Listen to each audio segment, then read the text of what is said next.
বিসমিল্লাহির ডিসিশন রহমানির করে রহিম। দিবেন, নাহলে কিন্তু ভাই লাইক শেয়ার কম পাইবেন। আমি আছি বাংলাদেশের 11তম কৃষক কবি কাজী আনিসুর রহমানের সাথে।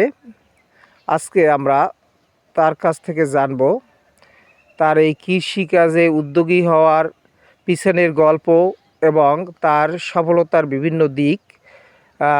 আমরা সরাসরি তার মুখ থেকেই আমরা শুনতে চাচ্ছি। সম্মানিত ভিউয়ার্স, আসসালামু আলাইকুম।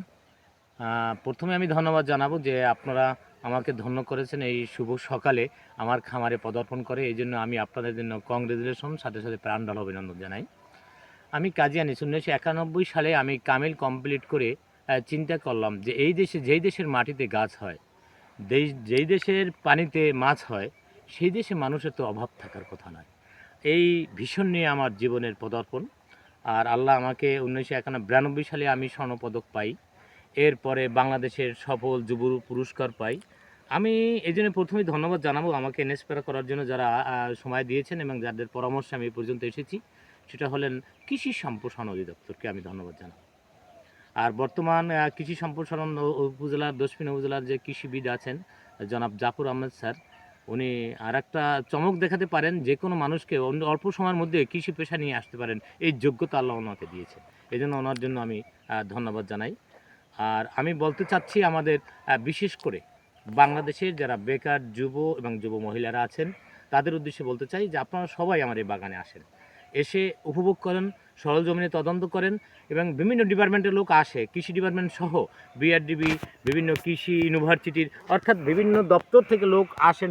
বোটানিক্যাল গার্ডেনের বিজ্ঞানীরা এখানে আসেন, সাহেবরা আসেন, প্রধান বিচারপতি, অর্থাৎ বাংলাদেশের অল ওভার, আমি বলবো পৃথিবীর যারা সেলিব্রিটি তারাও আমার এখানে আসেন। এটা আমার জন্য আমি মনে করব আমি আশা আমাকে আল্লাহ আমাকে এটা আমার ব্যক্তিগত আল্লাহ অর্জন দিয়েছেন সবার দোয়ায়। আমি বলবো বাবা মার দোয়া এবং সবার দোয়া।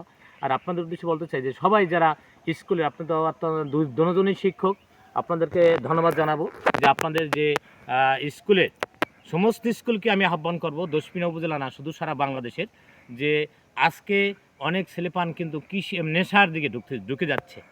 আমি মনে করি যে কৃষি পেশায় যদি এরা ঢোকে, যেই দেশ কৃষি প্রধান দেশ, সেই দেশের কৃষি যদি ওরা না দেখে, তাহলে ওরা এই মজা, এই আনন্দ ওরা পাবে না। তাই আমি মনে করি ওদেরকে নিয়ে আমার এখানে আসবেন।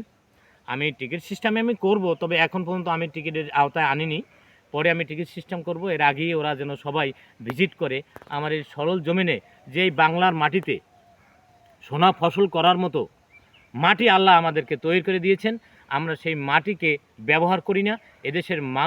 এদেশের মাটি উর্বর, আমরা এদেশের মানুষ কিন্তু উর্বর না, যার কারণে আমরা এটা বাস্তবায়িত করতে পারি না। এই দেশ সোনার দেশ, এই দেশের মতো পৃথিবীর কোনো মাটি আমার জানা মতে নাই, যেই মাটিতে আমেরিকার মতো জায়গার মাটিতে মেডিসিন ইউজ করে চারা উৎপাদন করতে হয়। আর আমার দেশে মেডিসিন লাগে না। আল্লাহর কীভাবে আল্লাহ মাটিকে সাজিয়েছেন, একটা চারা রোপণ করলে চারা হয়ে যায়। আমি আর দীর্ঘ আলোচনা করব না, আপনারা এখানে আমার সব বাগান দেখতে পারবেন। যখন আমের দিনে আসবে তখন আপনাদের দাওয়াত রইল। আপনারা সবাই, আপনার কাছ থেকে আমরা জানতে চাচ্ছি, আপনি আপনার বাগানের বিভিন্ন সবজি এবং ফলের যে চাষ করেন, বিভিন্ন এটা কি ধরনের, পরিমাণটা কি ধরনের, আম তারপর অন্যান্য? আমার এখানে আম গাছ আছে এখন প্রায় 400 বার। আমি অর্থাৎ পৃথিবীর মধ্যে, আমি এটা চিন্তা ভাবনা করছিলাম যে অনেকে আম গাছের নামও জানে না, এরকমও ছেলেপান আমাদের দেশে আছে, অথবা অনেকেই আছেন গুণীজন, অনেকে জানে না, হয়তো এই বিষয়ে রিসার্চও করে না আর জানেও না। আমি চাচ্ছি যে এখানে আসলে ওরা আর না হইলেও বাংলাদেশের যে ফলের নামগুলো যেন জানতে পারে। যেহেতু আমার এখানে আম আছে 400 ওভার, তারপর আপনি বল সুন্দরী বড়ই আছে, আর আম আছে আপনি পৃথিবীর মধ্যে যে শ্রেষ্ঠ আম মিরাঝাকি, সূর্য ডিম, হ্যাঁ, বুনাই কিং, অর্থাৎ যে আমগুলোকে সারা বিশ্ব খুব সমাদৃত, ও আমগুলো আমার এখানে আছে। আর এই জন্য আনছি যে সবাই এটা দেখুক এবং উপলব্ধি করুক আর নিজে বাস্তবায়ন করুক, নিজের জীবনে লাগাক, অন্তত আম খাক। এরপর বল সুন্দরী বড়ই, শ্রেষ্ঠ বড়ই আপনি দেখছেন মনে হয় কিছুক্ষণ আগে, কত সুন্দর, বল সুন্দরী বড়ই। তারপর আছে কমলা বাগান, দক্ষিণ উপজেলায় চায়না 3 কমলা বাগান। এটা আমার জন্য আমি মনে করি যে এক্সট্রা একটা অর্জন। আর আপনাদেরকে এটা আহ্বান জানাবো যে এবছর আমি ঘোষণায় দিয়েছি যে কমলা ফ্রি খাওয়াবো। আমি যারা আসছে আমি তাদের সবাইকে আমি ফ্রি দিয়েছি, হয়তোবা আপনাদের মতো সম্মানিত লোকের কাছে আমি নিয়ে যেতে পারি নাই, এই জন্য আমার জীবনের ব্যর্থতা। আর সফলতা হলো যে আমি সবাইকে একটু একটু করে কমলা খাওয়াইতে পারছি। ইউনো মহোদয় আসছেন, এসপি মহোদয় আসছেন, এএসপি মহোদয় আসছেন, ওসি মহোদয়, যারা সবাই আসলে আমি তাদেরকে আন্না হলেও কমলা দিয়ে আপ্যায়ন করার এবছর চেষ্টা করেছি। আর আপনারা সবাই আসবেন।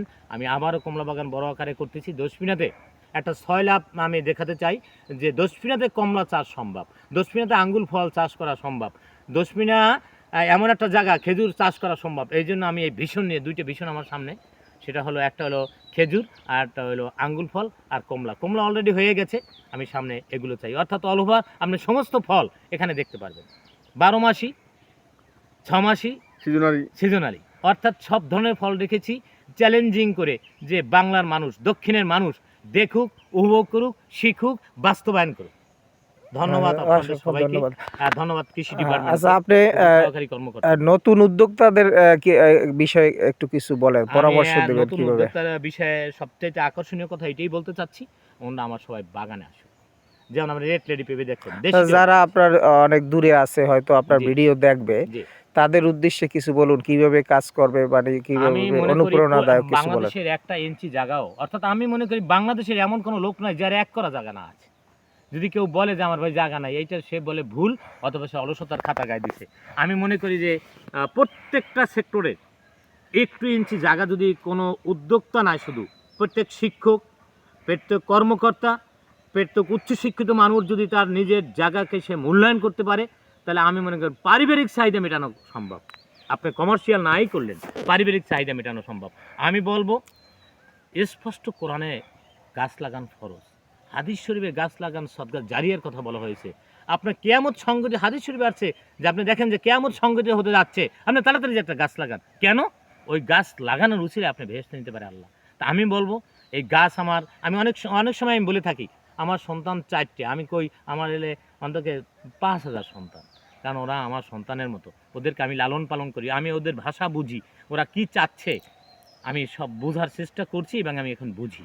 এই কারণে ওদের যত্ন নিন। আপনারা সবাই যারা উদ্যোক্তা নতুন হতে চান, আপনার আন্না হলেও 5টা ফলের গাছ লাগান, আপনার পারিবারিক চাহিদা মেটান। আপনি বাজারে যাইবেন, আপনি পাইবেন ফরমালিন, কার্বোহাইড্রেট দেওয়া, কোনোটাই আপনি সুস্থভাবে খেতে পারবেন না। কিন্তু যদি নিজে লাগাইয়ে খান, সেটা আপনার জন্য সবচেয়ে ফলপ্রসূ হবে আমার জানা মতো। অসংখ্য ধন্যবাদ কবি কাজী আনিসুর রহমানকে। আসলে তিনি একজন খুবই দক্ষ মানুষ।